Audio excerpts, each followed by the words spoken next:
discourse online right now by girls and cis-het guys. Now, there's an essay out that people are talking about, and I haven't read it. This episode isn't about that essay. I don't want to sit and shit on some bisexual girl's essay. This is more just about the topic in general, because it comes up online from time to time.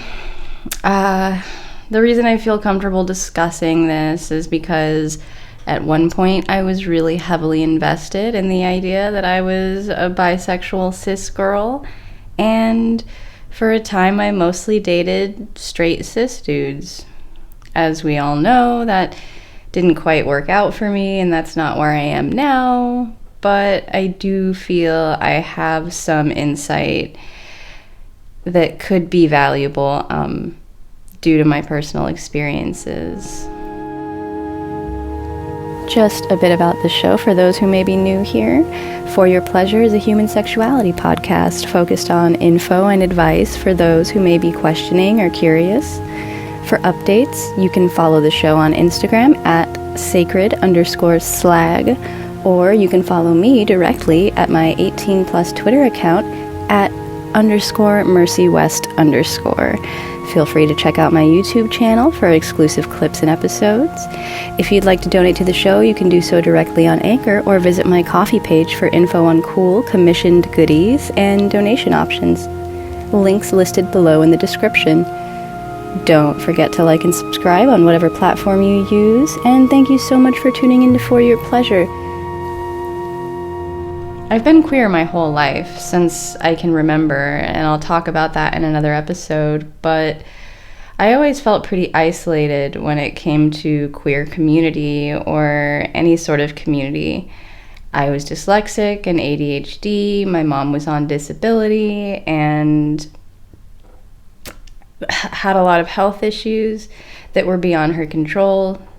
So I learned to thrive and sort of exist on my own and without a whole lot of people around. I didn't have a huge family.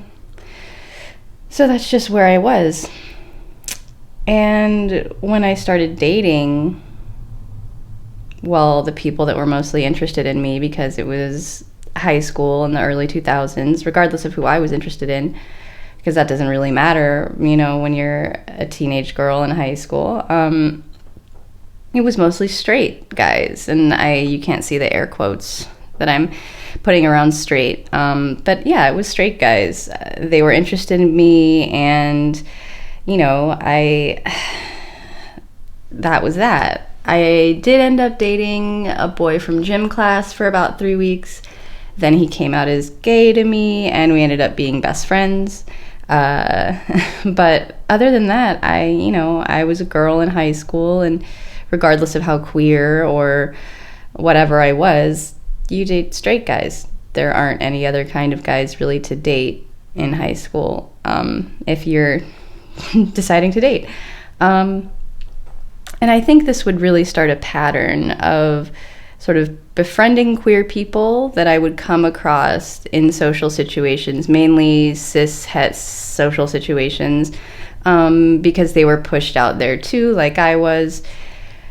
But I never really sought out a queer community, never really sought out queer friends or relationships, because that wasn't something I was really even aware I could do or was a possibility. So yeah, I just started dating straight guys. And I liked being in relationships. I was a person who's, started being in relationships at a fairly young age, because I just enjoyed being close to people. And